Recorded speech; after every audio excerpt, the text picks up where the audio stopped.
moving on from those, we have runtime bad behavior. So I won't really talk a lot about this one, but this is the newest one on my list. The Sysdig Falco is a tool that there are other similar tools, but none that I've seen that are as easy or as designed for containers as Falco.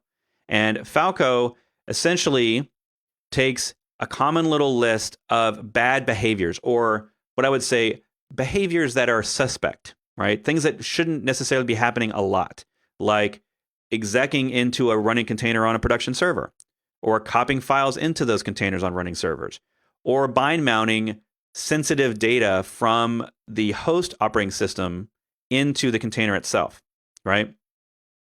And they'll show you a little example here on exactly what you do. They're basically running Falco agents on every server and then doing certain behaviors in containers that might be suspicious.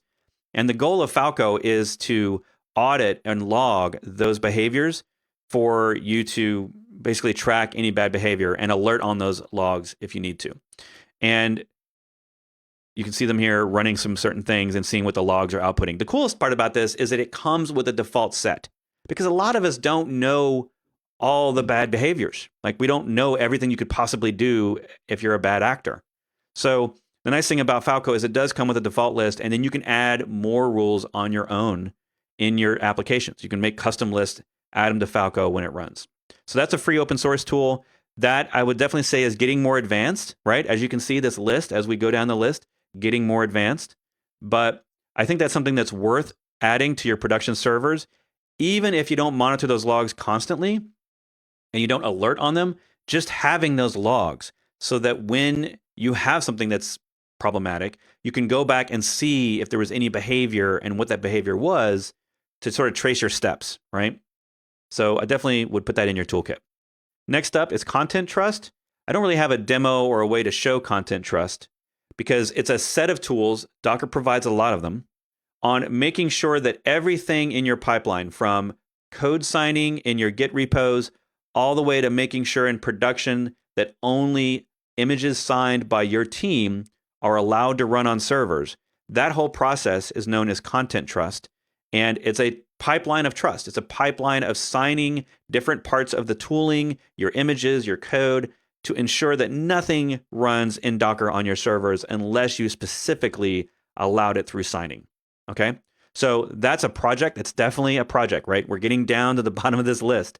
So when you start talking about secure development and secure deployments, this is one of those more advanced features because it requires your developers to be involved, your security team.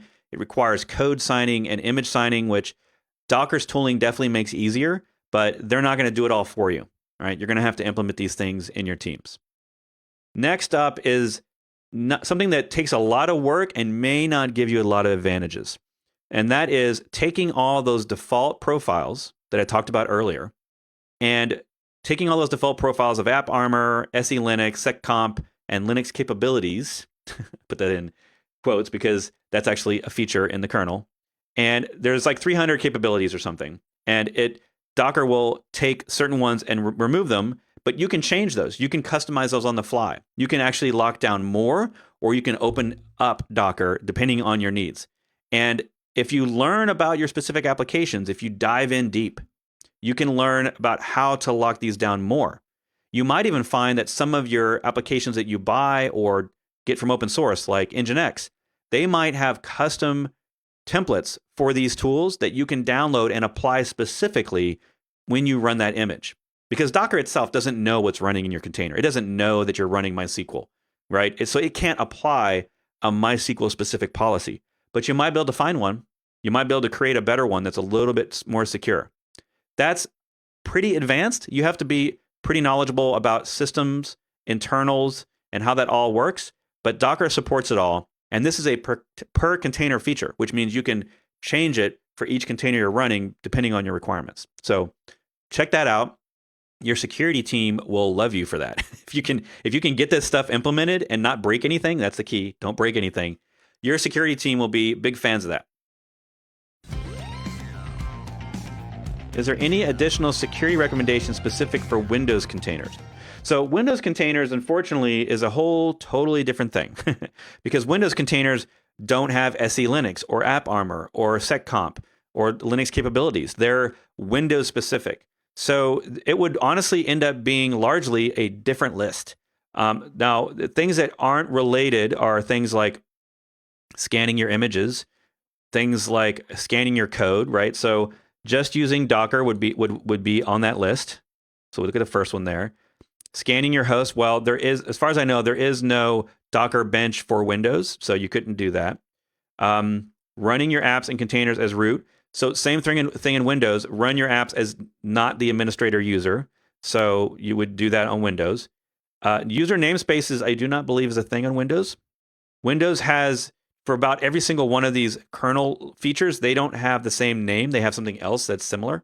So it wouldn't be called user namespaces. You could definitely do number 5, code scanning for Windows. You could scan Windows images, but a lot of scanners don't support Windows. So you're going to have to find a very specific image scanner that is designed for Windows dependencies, like .NET 3.5 vulnerabilities or .NET Core 2.0 vulnerabilities, stuff like that. The next one, running bad behavior. This is only, as far as I know, this is only for Linux. I do not believe Falco works on Windows.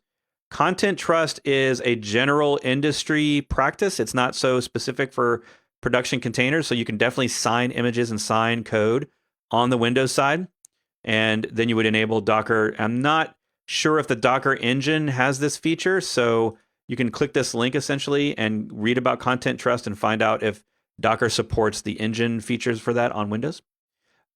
These obviously would not apply because these are Linux specific. And then Docker rootless does not run on Windows as far as I know. You can't do that on Windows. So that's a really quick way to get through the Windows list. And that's a great question. I'm glad you asked about that one.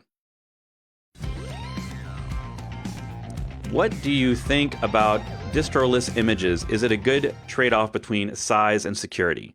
So I would say if you can do distroless images, and what we mean by this, the term is in flux. I feel like distroless images is complicated. I feel like just saying scratch images might be an easier way to say it, but it is correct to say distroless image, meaning there's no base package system. There's no apt, there's no yum, there's not all those different commands that you would assume are in a container if you use one of the official images. But the thing is distroless images aren't very common because of 2 reasons. One, most programs need all that stuff in order to work. They need apt package dependencies. They need their own, they need open SSL libraries. They need all sorts of stuff in addition to the program that's in there, right? That's most applications today. Golang, C, some other languages can build single binaries that basically have everything they need to run other than the kernel. So those things are technically able to remove everything below it. All of the layers in your image could go away. I don't see them a lot in the wild yet because I don't work with Google and Netflix and huge teams of people that are super professional at this. So the 2 reasons here is, one, you have to have a language that supports it, and you have to have a team that understands how to build these properly. And then you have to really be good at troubleshooting and how containers and namespaces work. Because the minute that distroless image runs in a container and you have a problem, you can't even shell into it. There's no shell. You can't get into it. You can't look at it. So now your tooling is limited and you have to start looking at other ways to connect your tooling into those containers. That exists. There are those things out there that will do that for you. But it largely depends on your skill set in terms of how you deal with namespaces. How can you jump in as a sidecar into a running container in its namespace from the command line without using Docker? Those are the kind of problems that creep up when you're dealing with troubleshooting or system monitoring and maintenance when you have distroless images.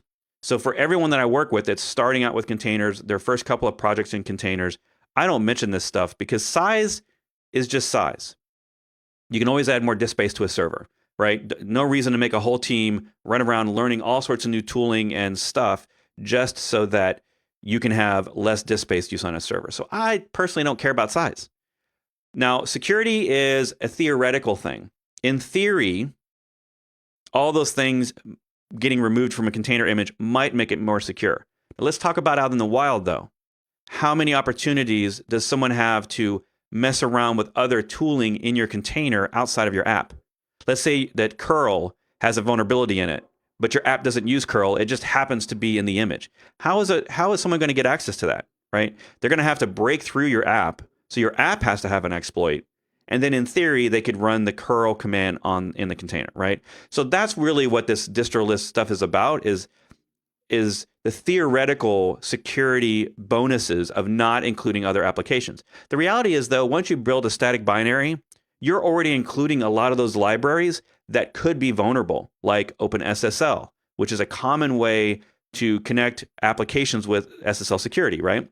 Well, if that has a vulnerability and you statically build it into your app, it's still there. It's just not a separate file on the container. It's in your app in a single binary. And in fact, it actually makes it harder to security scan that, because now every scanner that I know of won't catch that OpenSSL binary if it's built in. So a lot of this stuff is theoretical, and I don't tend to push teams toward theoretical security features. I look more at look what's happening in the wild, right? Docker daemons are getting exposed. Kubernetes doesn't have proper authentication, so it gets exposed. Those are the real problems that I see. Is the things that focus on are the things that we keep hearing about in the news that people are getting hacked with, right? This kind of stuff with theoretical security and removing files from images, that's just more in the theoretical realm. It's not a reason not to do it, but just like this list, everything in this list I would do first before I would start going down that road of hard stuff. And I do consider distroless images relatively hard, unless you're already a Go programmer and already your whole team is really good at namespaces and Docker commands and stuff like that. And I don't just mean regular Docker commands. I mean complicated stuff that helps you troubleshoot containers that don't have shells in them, for example. So it's a great question. It comes up all the time. Everyone asks me about it when we have security discussions because it's a popular topic, but it's not even in my top 10. So hope that helps. I use Docker secrets for my passwords, but this just creates a RAM file in the container. If someone hacked into the container, they could see the file just like my application does. Yes and no. Okay, we'll keep talking. Is there any better way to do this? Encrypt the content of the secret and then decrypt inside the application in a way a hacker couldn't figure out.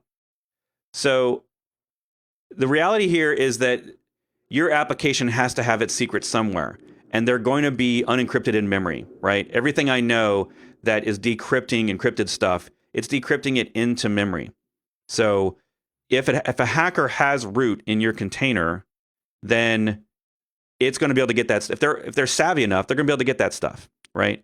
So the first step there is don't run your application as root in the container. Then they can't muck around with anything outside the application. They can't run other system utilities in the container that might be able to read all the memory, right? The second thing is really the most secure way that I think we've seen is something like Vault and one-time passwords, where they get created, they're used by your app, and then they're thrown away and no longer good. But the reality is most people aren't ready for that. Most people's apps can't handle that.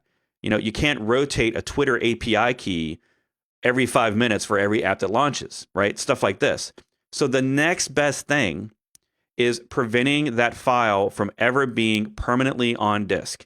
And a Kubernetes security and Docker security, secrets, Kubernetes secrets and Swarm secrets are some of the best ways I've ever seen to come up with a way to store passwords on a fake file in RAM, and you can set those permissions so that they're only readable by your app, right? So if someone gets in somehow with a different user, not that you'd have a different user necessarily in the container, but you can lock those down so that they're read-only, that they're only readable by the user that's your app, that's the kind of stuff, right?